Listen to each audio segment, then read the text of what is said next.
the remote past, when practical knowledge in daily life and work had not yet led to a systematic study of physics and chemistry, astronomy was already a highly developed science. This antiquity determines the special place which astronomy has occupied in the history of human culture.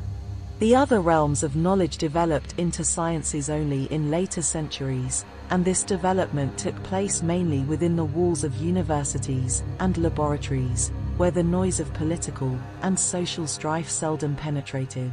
Astronomy, on the contrary, had already manifested itself in the ancient world as a system of theoretical knowledge that enabled man to prophesy even the terrifying eclipse and had become a factor in his spiritual strife. This history is associated with the process of the growth of mankind. Since the rise of civilization, science and religion still formed undivided entities. In the ancient world and in the following centuries, astronomical doctrine was an essential element in the world concepts, at once religious and philosophical, which reflected social life. When the modern physicist looks back at his earliest predecessors, he finds men like himself, with similar though more primitive views on experiment and conclusion, on cause and effect. When the astronomer looks back at his predecessors, he finds Babylonian priests, medieval monks, Renaissance nobles, and clerics until in the scholars of the 17th century he meets with modern citizens of his own kind.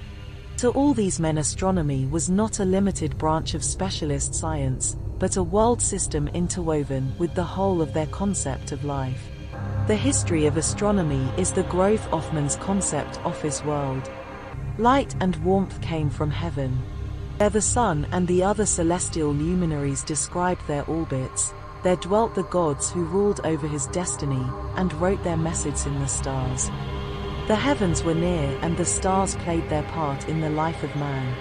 The study of stars was the unfolding of this higher world, the noblest object that human thinking and spiritual effort could find.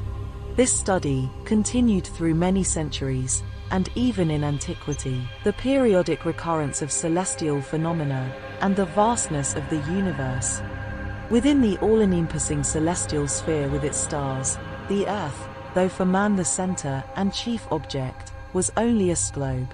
Other world bodies, sun, moon and planets, some of them of larger size, circulated around her.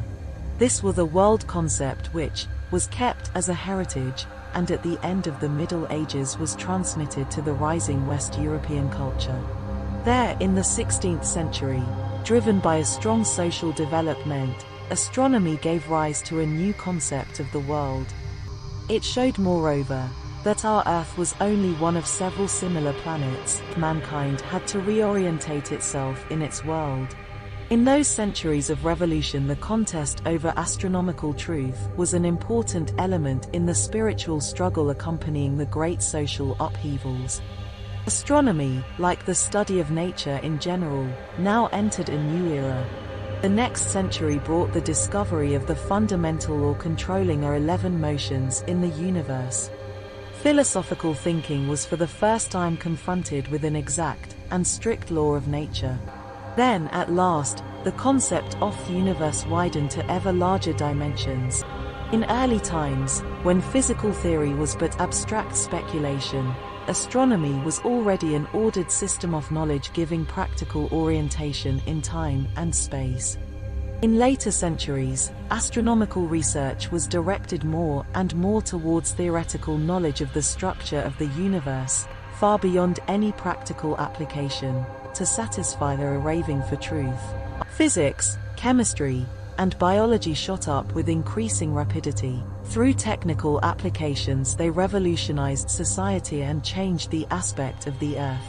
In this revolution, astronomy stood aside. The stars cannot contribute to our techniques, our material life, or our organization. So their study became more and more an idealistic pursuit tending toward a physical knowledge of the universe. The study of astronomy became a work of culture, an adventure of the mind, an essential part in the history of human culture. Whoever penetrates into the past participates in the development of the human race as his own experience.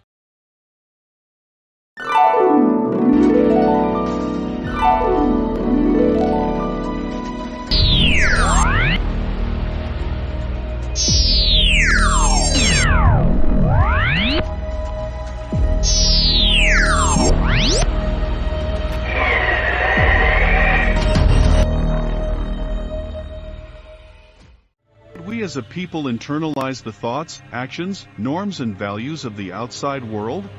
Ideologies that are incorporated into our society through institutional brainwashing.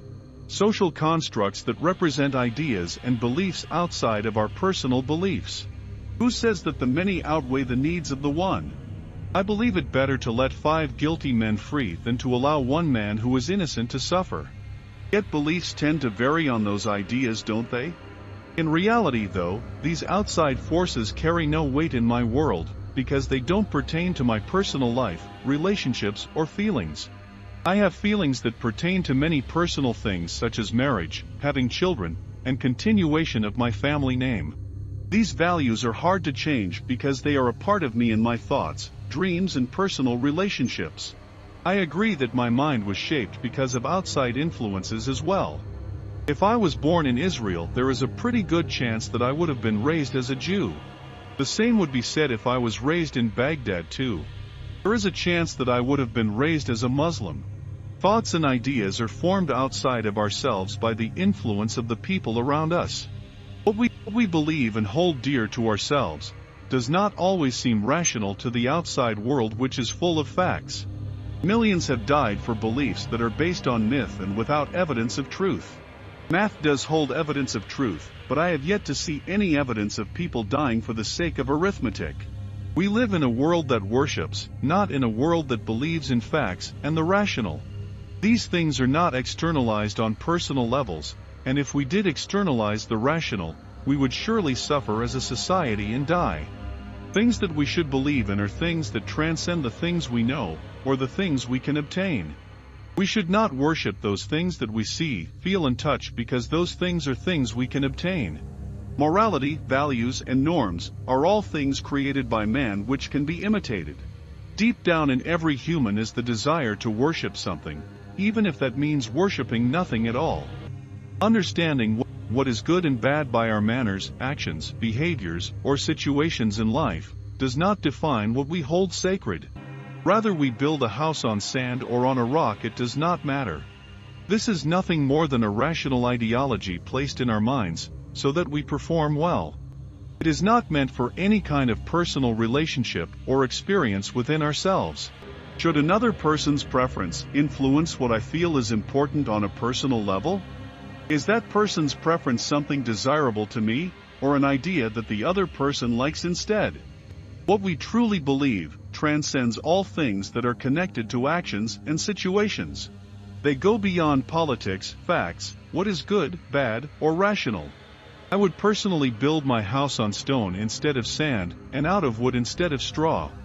That is not always consistent with other people's views concerning what is valuable and what is not.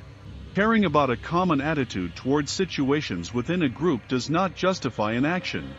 I have beliefs that are personal to me, and when those beliefs call for action, I will respond. With conflicts from the outside world, internal beliefs should not be affected by institutional values set upon us. Desired beliefs are set higher than moral values, and the person is then not for sale. Set within a display case for everyone to admire or reject according to their preference of what is right or wrong. Values are more general than specific, making them more important to our personality instead of our attitudes. We may not even show interest in the things that we have values toward, yet we still have them, and they dictate who we are. What we stand for and what we believe and don't believe in. Do we wish to be rewarded for the things we do in life, or do we do these things because they need to be done? Are we motivated by animal instincts or a higher cause in life? Do we do it because we have the inner desire to do things, or for the personal reward of accomplishing a task? Doing tasks seem to change our outlook on life and rewards us in many ways. They have both positive and negative effects, considering what those tasks are that we choose to do. Values are less selfish than what motives are, but they also affect our emotions. Not on subhuman levels though, values show optimism, with alternatives to the consequences of our actions and outlooks. Values are different from needs also. We do not have to have children to have values. Our values are not dictated by any form of sexuality or biological notion. Neither is it conditioned according to goals met or achieved.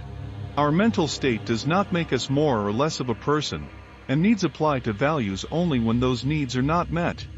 When a person is forced into going against what that person values, to achieve those needs, a sense of gratitude is produced. This creates change within the person, about what is and isn't desires, and are not goals, they are standards of judgment and select goals, with estimated efforts of actions. Humans wear a mask disguising who they are in exchange for character, defined by attributes, ability, and ignorance. Leaving us in a world of dismay and silenced, we deny our truths, and accept the lies that we are taught. Truths are shoved down into the darkness, never to surface again. If discussed, they are scoffed at and ridiculed by those who have created the lie they live by daily. The volition of the first and second order, man's Frankenstein, to be or not to be, that is the question. We wear that mask not because we are humans, but because we have responsibilities and duties to fulfill. Confessing our wrongs and signing our names on the dotted line, so that we will be taken care of because we can no longer take care of ourselves. Agreeing to the terms of the contract and free from subjection. Processed and put into the record, a part of the community and the establishment.